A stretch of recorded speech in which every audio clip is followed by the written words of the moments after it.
The 1920s was a decade of rapid change in America. Old traditions and statuses were being challenged.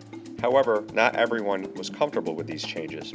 Sometimes during periods of rapid change and transformation, some people feel threatened and attempt to cling to old familiar traditions. This can sometimes lead to ugly reactions. This is another aspect of the 1920s that we must recognize. One example of this resistance to change was an increase in nativism or hostility towards immigrants. After World War I, a Red Scare or fear of communism swept the country. Immigrants were once again suspected and targeted. Attorney General A. Mitchell Palmer initiated a series of raids and arrests of anyone suspected of having communist sympathies. Many immigrants who were rounded up were deported.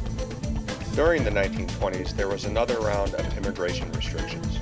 The Emergency Quota Act of 1921 and the National Origins Act of 1924 are two examples of immigration restrictions that targeted people from certain regions. Intolerance and hostility during the 1920s also led to a resurgence of the Ku Klux Klan. The KKK believed that America was being threatened from within by an influx of immigrants, Catholics, and Jews. The KKK continued to intimidate and lynch African Americans throughout the country. During the 1920s, Klan membership rose to 4 million.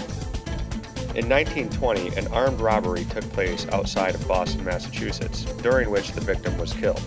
Two Italian immigrants named Niccolo Sacco and Bartolomeo Vanzetti were quickly arrested and charged with the murder.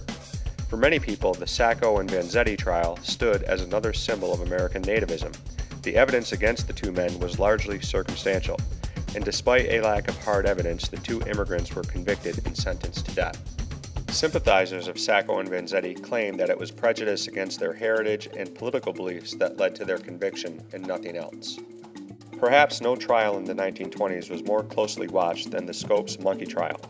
In 1925, John Scopes, a biology teacher from Dayton, Tennessee, was arrested for violating a Tennessee state law that banned the teaching of Darwin's theory of evolution in schools.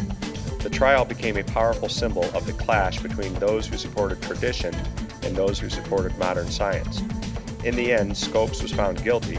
However, the trial had much bigger social implications.